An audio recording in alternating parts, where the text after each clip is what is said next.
It started on a Thursday, the kind of humid Georgia morning where the air feels thick with unspoken tension. Malik and Jada Carter had just closed on their first home, a modest two-story fixer-upper on the edge of town, and decided to celebrate with breakfast at Rosewood Café, a local spot they'd passed 100 times but never dared try. It was known more for its sweet tea than its hospitality, and Jada, ever the optimist, had insisted this was the perfect moment to rewrite old assumptions. Malik wasn't so sure. They entered hand in hand, their smiles soft, hopeful. The place was mostly empty. Only one woman stood behind the counter, Rebecca Slater, the cafe manager, a woman in her early 50s with pinched lips and a history thicker than the syrup she poured. Rebecca looked up, eyes narrowing like storm clouds pulled taut across the sky. She said nothing at first, only adjusted the collar of her uniform and set down a coffee pot with a loud clink. Malik, polite as ever, approached with a casual good morning, but Rebecca didn't respond. Instead, she reached under the counter, pulled out a closed for cleaning sign, and placed it firmly on the register. Jada blinked in confusion. The open sign still hung in the window, the smell of frying bacon still filled the room, and the only other sound was the hum of the ceiling fan overhead. "Sorry," Rebecca said, voice flat as concrete. "We're not serving right now." Malik, always the peacekeeper, gently asked if they could just get something to go, maybe coffee and 2 biscuits. Rebecca's reply was laced with sugar and venom. "We don't serve your kind here. Find another place." Jada froze. She didn't blink. Malik stiffened, a breath caught in his throat. There it was, laid bare like rusted nails on a white tablecloth, casual, inherited hatred, dressed in polyester and lipstick. Malik looked around, searching for cameras or witnesses. But the place was empty, quiet. Rebecca turned away like they were ghosts. They left in stunned silence, the moment seared into their bones. But Malik, who once marched with his father through protests in Birmingham, wasn't going to let it go. He didn't yell, didn't threaten. He went home, opened his laptop, and wrote a detailed account on social media, attaching the receipt for the deposit on their new home, the timestamp of their attempted breakfast, and even a screen capture of the cafe's still-lit open sign taken moments before they walked in. The post went viral in hours. By the next morning, hashtags surged across every platform. People from all over the country, from baristas to CEOs, weighed in. The corporate office of Rosewood Café, which prided itself on Southern warmth and unity, issued a bland statement at first, looking into the matter. But then, something unexpected happened. Inside the Rosewood corporate building, Assistant Regional Manager Bryan read the post aloud during an emergency meeting. He was new, barely 6 months on the job, but he'd grown up watching his immigrant parents get sneered at in grocery stores. He knew the look in Malik's eyes from the photo Jada had taken, hurt mixed with restraint. And something inside Bryan snapped. He bypassed protocol, pulled security footage from the location, and within hours, confirmed the Carter's story. What shocked him wasn't just Rebecca's words, it was her ease, the well-practiced nature of her hate. She'd done this before. And worse. By that afternoon, the Rosewood chain released a second, much harsher statement. Rebecca Slater had been fired, and not just from her store, banned from working at any Rosewood Café in the nation. The company pledged mandatory bias training, a full audit of employee complaints, and even offered to cater the Carters' housewarming party free of charge. Malik and Jada were stunned. They hadn't asked for all this. They just wanted to be treated like anyone else. But that was when the twist came. 3 days later, while the media buzzed with stories of corporate accountability, Bryan received an anonymous envelope slid under his office door. Inside were typed documents, HR complaints, customer reviews, even sworn employee testimonies, all describing Rebecca's behavior over a 10-year span. She had denied service, mocked accents, cursed at children. But none of it had ever made it past the district manager. That district manager? Martin Slater. Her husband. A deeper audit revealed Martin had been burying complaints for years, falsifying reports, and ensuring Rebecca never faced discipline. In one damning document, he even wrote, "She's old-fashioned. Let her be." It became clear the rot went deeper than one cafe, and Bryan now stood at a crossroads. He could bury the discovery, protect the brand, and quietly let Martin retire. Or he could go public. He chose the latter. In a tear-filled press conference, Bryan laid it all bare. "We failed," he said. "We looked away. We protected familiarity over justice. That ends today." The Carters were watching from their new living room, hand in hand again, this time not with fear, but with awe. Jada whispered, "You did this," and Malik shook his head. "No, we did." And just when justice seemed complete, the phone rang. Bryan picked up, expecting congratulations or more interview requests. But the voice on the other end was low, sharp. "You should have stayed quiet," it said. Rebecca wasn't the only one with friends in high places. Then the line went dead. Bryan stood frozen, the words sinking in like ice water down his spine.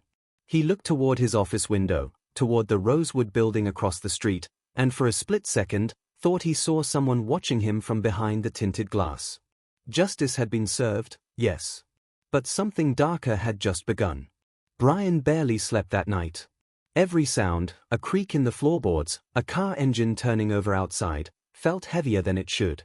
The anonymous call looped in his mind like a curse. "You should have stayed quiet."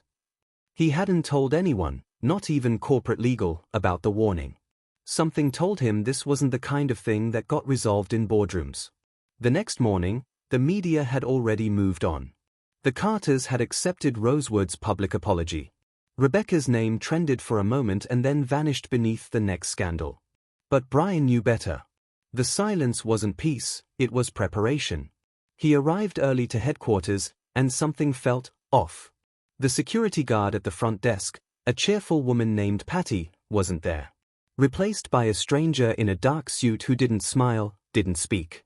Just nodded and waved him through with a scanner. When Bryan reached his office, he found the door ajar. His inbox was wiped clean. Files gone. His security access revoked by IT. He stood there, stunned, until his phone buzzed. A text from a number he didn't recognize. "This is your final warning. Walk away." Down in Eastland, Malik and Jada were finally starting to feel normal again. The house was coming together, paint drying, furniture arriving, laughter returning. They hadn't heard from Rosewood since the catered housewarming. That morning, Jada opened the front door to grab a package and froze. Sitting atop the box was a manila envelope. No address. No stamps. Just their names, written in red ink. Inside, photos of them at the cafe, a printout of their home deed, a flyer from a white nationalist website, and one line typed in block letters, "Stay grateful. Stay quiet." Jada dropped the envelope. Her fingers trembled. Malik snatched it up, scanning the contents, his jaw tightening with every second. This wasn't about the cafe anymore. This was about control. Legacy. Power. Back at Rosewood HQ, Bryan cornered the only ally he had left, Tessa Morgan, a quiet senior HR exec known for her silence but not her loyalty. He showed her the messages. The vanishing files. The changed locks. Tessa's face didn't change, but she said one thing that stopped him cold. "You don't understand who built this company," she whispered. Rosewood didn't just hire racists, they were funded by them. From the start. Tessa handed Bryan a flash drive, pressed it into his palm like a holy relic. "Proof," she said. "But once you open it, you're past the point of return." Bryan left the building that night with the drive in his pocket and paranoia in his chest. He drove for hours, circling through unfamiliar backroads until finally pulling into the Carters' driveway. They sat together under the porch light, the air between them thick with fear and resolve. Jada was the first to speak. "They want us afraid. They want you silenced. But this isn't just about us anymore." Bryan nodded. "What's on this drive? It's not just Rebecca. It's not just Martin. It's board members. Political donors. Entire town councils. It's a web." Malik leaned forward, eyes burning with clarity. "Then we burn the web." Bryan opened the laptop, inserted the flash drive, and for a moment, the screen went black. Then it lit up with names. Faces. Wire transfers. Corporate memos marked confidential. One folder labeled, "Severance, High-Risk Employees." Inside it, Photos of Tessa. Photos of Bryan. Surveillance of Malik and Jada. One final document, chilling in its simplicity, file prepared for disposal if contact persists. Recommend termination. Suddenly, all three realized the truth. This wasn't just a company with a rogue employee. This was a machine. A machine that eliminated threats. And they had just pulled off its mask. Jada stood, her voice calm but cutting. We're not just going to expose them. We're going to take them down. Bryan looked to Malik. We'll need allies. The media. Whistleblower protection.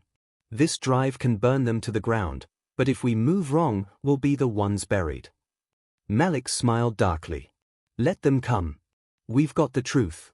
And we've got nothing left to lose. But just as Bryan hit upload on a secure server to back up the contents, the screen went black. Their lights flickered. Outside, the hum of tires rolled to a stop. A black SUV parked across the street. The engine didn't turn off. The door didn't open. Just silence. Bryan reached for his phone. No signal. Jada looked out the window, voice barely above a whisper. They found us. For a long, terrifying moment, none of them moved. The house was still, the air so thick with tension it pulsed. Malik stood by the window, muscles coiled, watching the black SUV idle across the street. The engine rumbled low, like something alive, patient, and hunting. Jada clutched Bryan's wrist. We can't stay here. Bryan's laptop was dead, fried without warning. The flash drive, still inserted, blinked once, then went dark. Whatever power was watching, it wasn't waiting. It was already inside. Malik moved first. He handed Jada his phone. Drive to your sister's. Take the back road. Don't stop for anything. He turned to Bryan. We end this tonight. Jada didn't argue. She hugged Malik so tightly he almost broke. Then she disappeared through the kitchen and out the back door, silent as breath. The SUV door opened. Two men stepped out, suits dark as ash, earpieces glinting in the moonlight. Bryan recognized one, Victor Madsen, head of Rosewood's Risk Containment Division. Publicly, a consultant. Privately, a fixer. Ruthless. Precise. Untouchable. Time to go, Bryan muttered, already grabbing the envelope from earlier, the one Jada had dropped, and tucking it under his coat. We need a place they don't control. Malik didn't answer. He just opened a hidden compartment under the floorboards, a legacy from the home's former owner, a retired vet, and pulled out an old revolver. He didn't smile. Didn't speak. Just nodded once. They slipped out the back and vanished into the woods behind the neighborhood. By the time they reached the small Baptist church at the edge of town, one Malik's father once pastored, the sky had turned an ominous gray. Rain threatened, but hadn't yet fallen. The church, long abandoned, still carried the scent of old hymns and dust. Bryan flipped open his backup laptop, an old Linux machine, air-gapped and anonymous. He inserted the envelope's contents. There, tucked behind the hate mail and threats, was the real key, a ledger. Not digital, handwritten. A list of offshore accounts, payments, and a coded system linking top Rosewood executives to hate groups, political lobbying efforts, and payoffs made to suppress lawsuits like the Carters. Bryan's hands trembled as he scanned the final page. At the bottom, authorization granted, MS. Martin Slater. But next to that, in red ink, a signature neither of them expected. Rebecca Slater. Not just complicit, she was co-founder. The woman who denied them service wasn't just a relic of the old world, she helped build the chain. Malik stood, trembling with rage. We thought we were dealing with one racist woman. This whole thing, this brand, was her idea. The final twist hit them like a train. Rebecca's father, Charles B. Timmons, was a notorious segregationist who once tried to run for governor. When he failed, he funneled his fortune into building a wholesome restaurant chain that upheld traditional values. Rosewood Café. A smiling facade on an empire of control. Bryan stared at the screen. They built the chain to keep people like you and me out. Smiling faces. Warm biscuits. And silent, methodical discrimination. Malik leaned in. We expose this. Everything changes. Bryan uploaded the documents to 4 international watchdog groups. Then to newsrooms. Then to a trusted whistleblower site. No encryption. No delay. Immediate and irretrievable. But as the files uploaded, the church door creaked open. Victor Madsen stood in the entrance, rain finally falling behind him, framing him in stormlight. "You boys really should have stayed quiet," he said, calm as Sunday service. Malik raised the revolver. "You take another step, and you won't leave breathing." Victor smirked. "This won't stop us." Bryan didn't look away from the screen. "It already has." The upload hit 100%. The data was out. The world would see the rot. Victor's face changed. For the first time, he looked afraid. And then, gunshots. But not from Malik. From behind Victor. 2 sharp cracks. Victor's body dropped. Tessa Morgan stepped into the church, gun trembling in her hands. "I told you," she said. "Once you open the drive, there's no turning back." She lowered the weapon, tears streaking her face. "They killed my brother. Covered it up. Said it was an accident. He filed a report against Rebecca's nephew. Then he vanished."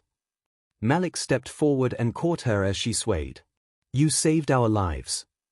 "No," she said. "You saved ours."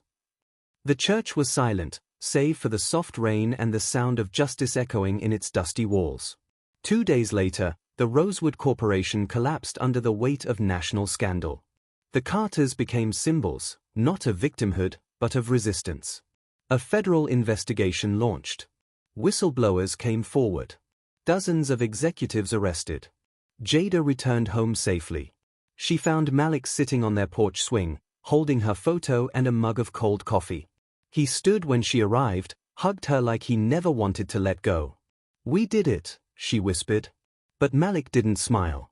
"Not all of them," he said. Jada frowned. "What do you mean?" He handed her a sealed envelope that had arrived that morning. No return address. Inside, a single playing card. The Queen of Hearts. On the back, "She's still alive. And she's not done." Rebecca Slater was gone. No arrest. No body. Just silence. And a promise. They buried Victor Madsen in an unmarked grave behind the church. No eulogy, no prayers. Just silence and dirt. Malik, Bryan, and Tessa stood under the morning sun, the air still thick with the smell of gunpowder and rain. Justice had begun, but it wasn't finished. The card haunted them. The Queen of Hearts, red ink slashed across the back like a signature of vengeance. Rebecca Slater wasn't just alive, she was still playing her game. ChatGPT. She smiled. "This isn't a threat. It's a gift. A chance to walk away. Because the people who helped me, they don't forgive. They erase. You made me a martyr. Now I make you an example." The screen cut to black.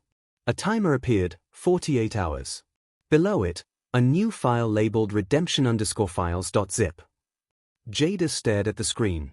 "She's trying to scare us." But Malik shook his head. "No, she's trying to remind us she's not done yet." They turned over the drive to federal agents. But inside the encrypted folder were documents implicating not just Rosewood, but 2 senators, a network news anchor, and a Supreme Court clerk. It was the final blow. The Justice Department held a press conference the next day. They didn't name her. But they didn't have to. The country knew. A warrant was issued. An international manhunt launched. And 3 days later, in a remote fishing village off the Amalfi Coast, authorities found her. Sitting at a cafe. Alone. Drinking tea. When they approached, she didn't run. She simply smiled and whispered, "Tell them the Queen never kneels." But that was a lie. Because Rebecca Slater was extradited. Tried. And sentenced. The courtroom was packed with survivors, whistleblowers, and the very employees she once called disposable. ChatGPT. Bryan testified first. Tessa testified last. And when it was Jada's turn, she stood with her hand on the Bible and told the story of the day she and her husband were told, "We don't serve your kind here." Then she looked Rebecca in the eye and said, "Now no one ever will again." The judge sentenced Rebecca Slater to life without parole, plus 150 years for conspiracy, hate crimes, and obstruction of justice. There was no applause. Just silence. Heavy. Final. 6 months later, Malik and Jada opened a new cafe, True Brew. On the wall hung a framed photo of their first house, a copy of the ledger, and a plaque that read, "Truth. Service. Justice. For everyone." Bryan became the director of an anti-corruption nonprofit. Tessa left corporate life and started a fund for whistleblowers across the country. And the Rosewood chain? Gone. Its buildings converted into community centers, soup kitchens, and job training programs, funded by the massive restitution settlement ordered by the court. The culture that once brewed hate had been dismantled. And justice? Justice had been served. Hot, bitter, and real. No cliffhanger. No shadows. No queens left to play. Just the truth. And the silence that follows when the noise finally dies.